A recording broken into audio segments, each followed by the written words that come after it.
This Family Life News podcast is made possible by the support of listeners like you.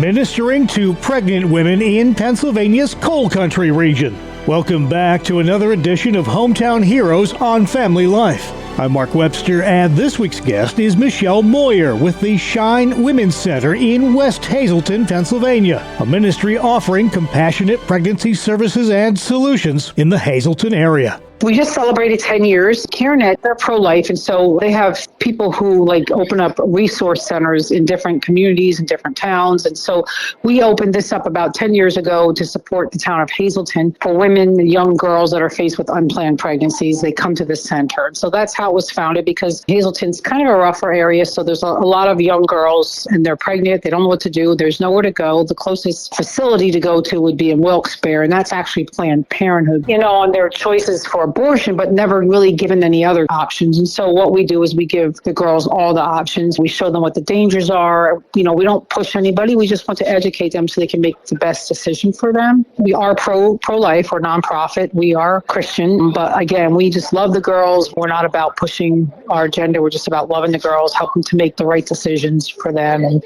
when they, if they choose life, we support them. We give them educational classes on how to be parents. They earn these points, and then they use it in a baby boutique to buy items for their baby. Anything from, diapers, formula, to clothing, to cribs. We set them up with whatever they need to have the baby. We offer free sonograms, free pregnancy tests, free counseling, mentoring and coaching, and just walk alongside of the girls. If they decide to choose life, if they decide not to choose life, we encourage them to still come back. We have a class that we can help them to go through to get the healing that they need from the abortion, the emotional healing that they might need. That last one you mentioned, we've spoken to some other pregnancy care centers, and that's a big one these days. Women who've been through an abortion, and just coping with that is really difficult. Yeah, we walk them through that process. It really is traumatic. It's a traumatic experience. They don't process that when they're doing it because it's just the only solution they can see. And so later then they deal with, well, will I ever be able to have a baby? Is God mad at me? And so we just really walk them through the healing process that we receive ourselves through Jesus Christ. That's what we do with them. It's helpful because a lot of times the girls who end up like that, they get pregnant again and they face the same, because they do tend to repeat that behavior. So this time they receive Christ, they get healing, and then maybe if they get faced with it again, they'll choose a different route. Do we have a lot of girls that come afterwards? No, we do not. We are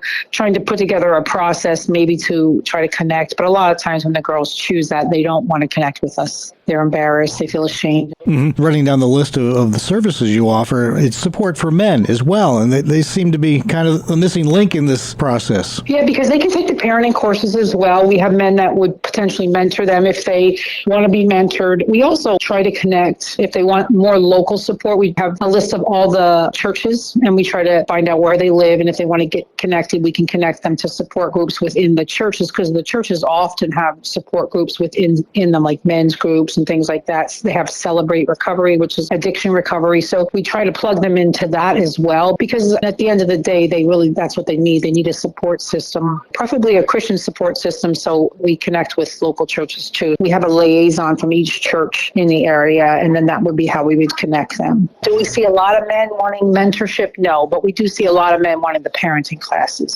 So along with the mom. Your husband's a pastor, I believe. Yeah, we're both pastors of a local church. Okay. Yeah. So does your church work hand in glove then with the center then? Well, if they're in our area, we're in a little town called McAdoo, so we respect that there are churches that are closer to people. So we really don't just gear them all towards us, because, Hazleton is about 60% Hispanic. So we really have to gear a lot of these girls to Hispanic churches. And so most of them, we're sending them to that type of church. Some of them are coming from further away areas. So it's really about who do we have a partnership with in the church that would be in their area. And that's where we do. So we just look where they live, see if we have any partnerships there, and then we connect them to that church. I know New York's governor has been openly hostile to pregnancy care centers, and Josh Shapiro, who once was an abortion center S-corp, not exactly a friend of the pro-life cause either.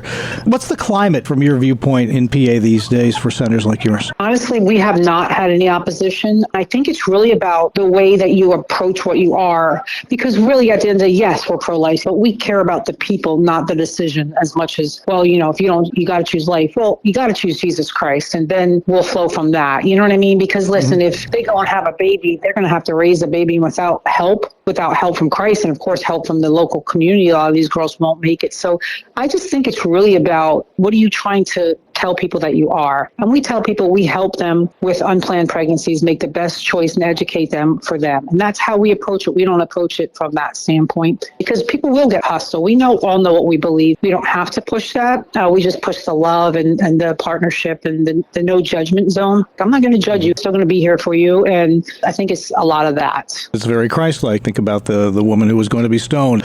Christ kind of took that same approach with her. Yeah, I do think that's important. And that's what we're trying to communicate to people. Look, we're not going to judge you. We just want to love you. And we do. I mean, girls will flat out say, I'm choosing abortion. And we'll say, well, can we pray with you? And we're here for you. After you go through the procedure, come back. Kind of like that. It really is the church's responsibility to get behind these kind of things and support people. It's not the government's job really to be doing that. It should be us that are doing that. So that's what we're doing. That's Michele Moyer with the Shine Women's Center in West Hazleton, Pennsylvania, a ministry offering compassionate pregnancy services and solutions in the Hazleton area. Please join us again next time as we search for your home, your town, your hero. It's Hometown Heroes on Family Life. Thank you for listening to this Family Life News podcast. If you've been encouraged by what you've heard, please share it with others and click the subscribe button to automatically receive future episodes. Family Life is a listener-supported ministry. Podcasts like this are made possible by your financial partnership. Find out more at familylife.org.